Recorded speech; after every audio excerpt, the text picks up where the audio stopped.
بسم اللہ الرحمن الرحیم. Dear students, Assalamu alaikum. I hope you are all well with your family at your home. I am Fatma. I am your teacher of Urdu class 3. تو اب آپ اپنی grammar کی books open کریں. اس میں ہم پڑھیں گے تصویری وضاحت. پیج نمبر ہے 4.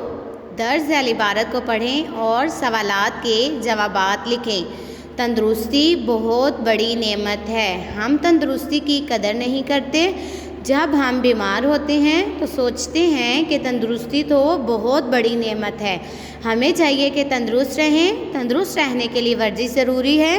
ورزش سے پسینہ آتا ہے. ورزش سے جسم کے اندر آکسیجن جاتی ہے. آکسیجن سے صحت بہتر ہوتی ہے. ورزش سے نیند بھی بہتر آتی ہے. ورزش کے بے شمار فائدے ہیں. اب ہم نے یہ عبارت پڑھی ہے. اس عبارت کو پڑھ کے نیچے آپ کے کوسچنز دیے گئے ہیں. آپ نے ان کوسچنز کے آنسر دینے ہیں.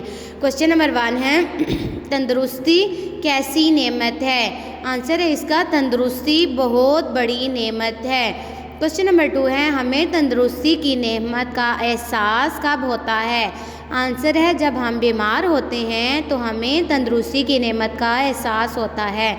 کوسچن نمبر 3 ہے تندرست رہنے کے لیے کیا ضروری ہے. آنسر ہے تندرست رہنے کے لیے ورزش کرنا ضروری ہے.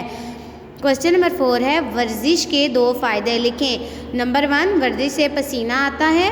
نمبر 2 ورزش سے آکسیجن جسم کے اندر جاتی ہے. کوسچن نمبر 5 ہے آکسیجن کا کیا فائدہ ہے. آنسر ہے آکسیجن سے صحت بہتر ہوتی ہے. کوسچن نمبر 6 خط کشیدہ الفاظ کے معنی لکھیں.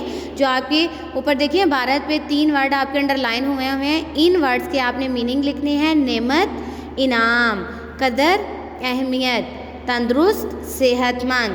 کوسچن نمبر 7 ہے عبارت کا عنوان لکھیں. آنسر ہے تندرستی 1000 نعمت ہے. بچوں اب آپ نے کیا کرنا ہے اپنی فرسٹ سیمسٹرز کی کاپیز پہ اس کی بار بار پریکٹس کرنی ہے تاکہ آپ کو اچھی طرح سے یہ تصویری وضاحت لکھنی آ جائے اور آپ کی جو املا کے ورڈ ہیں آپ کو وہ بھی آ جائیں اور آپ کی جو مسٹیکس وغیرہ ہوتی ہیں اس کی بار بار پریکٹس کریں تاکہ آپ کے لکھنے میں کوئی کسی قسم کی بھی مسٹیک نہ ہو. Thank you. اللہ حافظ.